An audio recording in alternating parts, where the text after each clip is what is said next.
Hello friend दोस्तों, question आप सामने देखिए। 44 सेंटीमीटर परिधि वाले एक वृत्ताकार तार की परिधि कितनी है?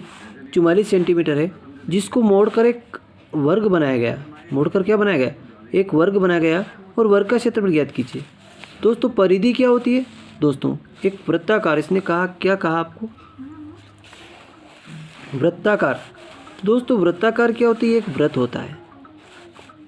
और वृत्ताकार की परिधि क्या होती है दोस्तों? यहाँ से यहाँ तक की जो दूरी होती है इसको बोलते हैं परिधि बोलते हैं। यानी कि तार कितना लंबा है? इतना लंबा तार है। और तार की लंबाई कितनी दोस्तों? 44 सेंटीमीटर। कितनी है? 44 सेंटीमीटर। तार की लंबाई बराबर 44 सेंटीमीटर। क्यों? जितनी लंबाई है इसी को बोलते हैं परिधि। परिधि किसके बराबर? तार की लंबाई के बराबर है। और ये कितनी? 44 सेंटीमीटर है। तो दोस्तों कहता है कि इसी तार को मोड़कर एक वर्ग बनाया गया। इसी तार से क्या बनाया दोस्तों? एक वर्ग बनाया। तो आपको मालूम है कि वर्ग की चारों भुजाएं क्या होती है? बराबर होती है। वर्ग की चारों भुजाएं आपस में बराबर होती है। तो इतना मोड़ा, फिर इतना मोड़ा, इतना मोड़ा, इतना मोड़ा, उसने एक वर्ग बना दिया। अब यहाँ से यहाँ तक की दूरी कितनी है दोस्तों? ये लंबाई कितनी है? 44 सेंटीमीटर है। यहाँ से यहाँ तक की लंबाई कितनी है? 44 सेंटीमीटर है। और इसकी बन रही 4 भुजाएं, 1 2 3 4 भुजाएं बन रही। तो 44 में अगर अपन 4 का भाग लगाते हैं तो एक भुजा की लंबाई आती है दोस्तों 11 सेंटीमीटर। यानी कि इसकी भुजाएं कितनी होगी? 11 सेंटीमीटर की हो गई। ये चारों भुजाएं कितनी होगी? 11 सेंटीमीटर की हो गई। आ गया आप समझ में कि इसकी चारों भुजाएं कितने सेंटीमीटर की होगी दोस्तों? 11 सेंटीमीटर की होगी। अब ये क्या बन गया दोस्तों? वर्ग बन गया।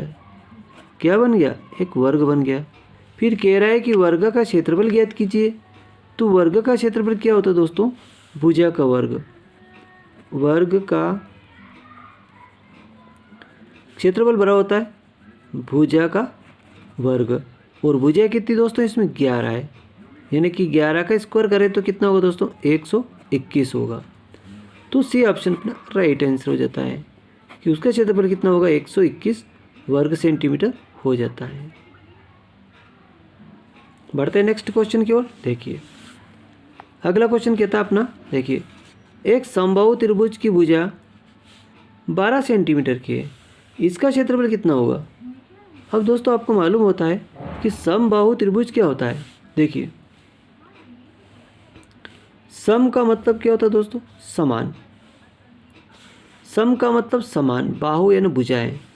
जो दोस्तों इसकी ये भुजा है ये इसके बराबर है और ये इसके बराबर है, तीनों आपस में बराबर है। इस त्रिभुज की तीनों भुजाएं आपस में बराबर है। जब तीनों भुजाएं बराबर है इसको कहते हैं समबाहु त्रिभुज। उसकी एक भुजा की लंबाई कितनी है? 12 सेंटीमीटर है। तो इसकी भी होगी 12 सेंटीमीटर, इसकी भी होगी 12 सेंटीमीटर। अब आपको इसका क्षेत्रफल निकालना है। तो दोस्तों जब समबाहु त्रिभुज दिया है, तीनों भुजाएं बराबर है, तो इसका त्रिभुज अपन 1 सेकंड में निकाल सकते हैं। इसमें आपको हेरो का सूत्र लगाने की ज़रूरत नहीं पड़ती है। जब तीनों भुजाएं अलग अलग लंबाई की हो तब आप हेरो का सूत्र लगाइए, है ना। अभी आपको हेरो का सूत्र लगाने की ज़रूरत, हेरो के सूत्र से भी इसका उत्तर आ जाएगा। और अभी मैं आपको जो सूत्र बता रहा हूँ उस सूत्र से भी इसका उत्तर आ जाएगा। तो अभी आपको सेकंडों में उत्तर लाना है, हेरो का सूत्र लगाने की आवश्यकता नहीं है। तो समबाहु त्रिभुज का क्षेत्रफल का सूत्र क्या होता है? इसका सूत्र होता है √3/4 × a²। ये इसका फार्मूला है, ×a²। तो दोस्तों सॉल्व करते हैं। √3/4 × a का मान क्या है दोस्तों? 12 है। तो 12 × 12 हो जाएगा। 4 से काटें, 4 तिया 12, तो 12 तिया 36√3। तो क्या आंसर आएगा?